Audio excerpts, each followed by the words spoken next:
बिस्मिल्लाहिर्रहमानिर्रहीम। मोहतरम नाज़रीन, अस्सलामु अलैकुम वरहमतुल्लाहि वबरकातुहू।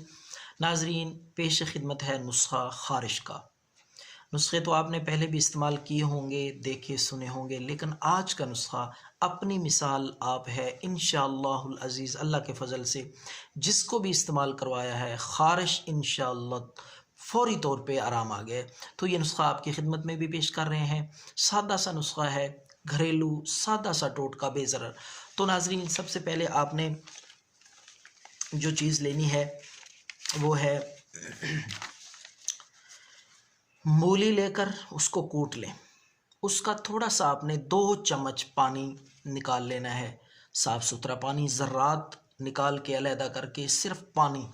2 चम्मच मूली के पानी में आपने आधी चम्मच हल्दी उसमें मिक्स कर लेनी है अच्छी तरह हल्दी मूली के पानी में मिक्स करने के बाद एक और चीज़ जो आपने उसमें डालनी है, तो नुस्ख़ा आपका इंशाअल्लाहुल अज़ीज़ तैयार हो जाएगा। ख़ारिश, एलर्जी और खुजली के लिए ये नायाब और बड़ा ही मायारी मुअस्सर नुस्ख़ा है।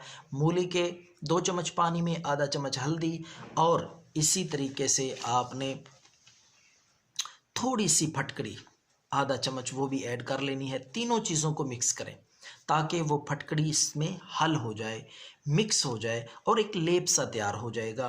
तो ज़्यादा पतला भी इसको नहीं करना। तीनों चीज़ों को मिक्स करके जहाँ जहाँ ख़ारिश हो आहिस्ता आहिस्ता उंगली की मदद से या कॉटन और रुई की मदद से लगाएं। रात के वक़्त इंशाअल्लाहुल अज़ीज़ ऐसा आराम और फ़ौरी सुकून आएगा ख़ारिश से, और 2-3 बार ये इस्तेमाल करेंगे, ख़ारिश से मुकम्मल तौर पे जान छूट जाएगी। तो सवाब की नीयत से ये लोगों को बता दें, शेयर कर दें, इंशाअल्लाहुल अज़ीज़ ख़ारिश नहीं रहेगी।